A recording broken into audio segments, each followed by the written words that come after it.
बंधे बांधी माया जाल मतोला ते कैसे कर देवो।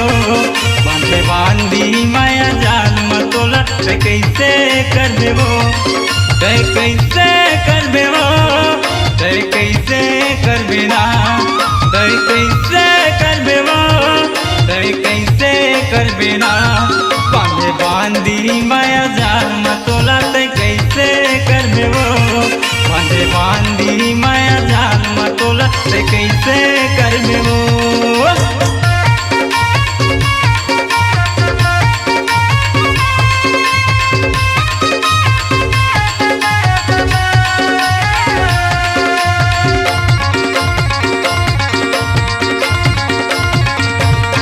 अरे जम्मू टूरा हाला फंगा हवाएबो माया के फेंके फंदा। यही टूरा मन दीवाना हो गए छोड़ दे काम धंधा।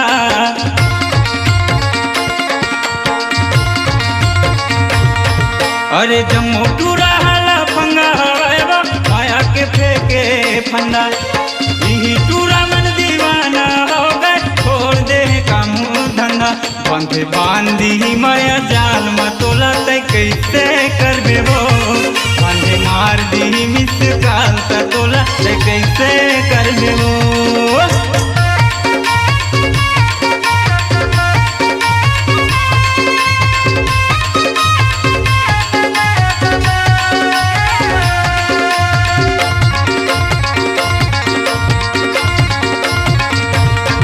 अरे नहीं लागा तोर पर मोहनी गौरी बोली हमोर काफी है।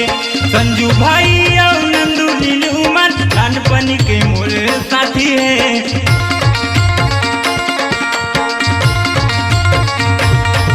अरे नहीं लागा तोर पर मोहनी गौरी बोली हमोर काफी है।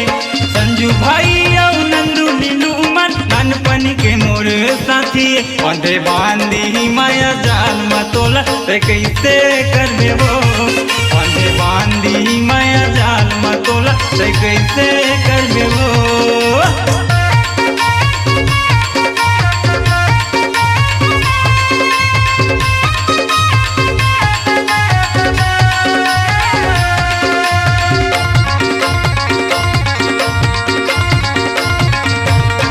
अरे मोर माया लात जाले गोरी पाछू नहीं तो पछतावे।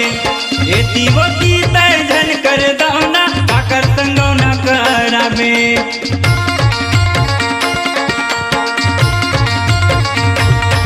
अरे मोर माया लात जाले गोरी पाछू नहीं तो पछतावे। एती वोती तय झन कर दौना काकर संगौना करावे। बंधे मार दी मिस काल तोला ते कैसे कर देवो। बंधे मार दी माया के मंतर ते कैसे कर देवो। ते कैसे कर देवो, ते कैसे कर बेना, ते कैसे कर देवो, ते कैसे कर बेना। बंधे मार दी माया जाल मतोला ते कैसे कर देवो। बंधे बांधी माया जाल मतोला ते कैसे कर देवो। बंधे बांधी माया जाल मतोला ते कैसे कर देवो। बंधे बांधी माया जाल मतोला ते कैसे कर देवो। स्वरांजलि स्टूडियो, नेमीचंद गली नंबर 2, गंजपारा, रायपुर।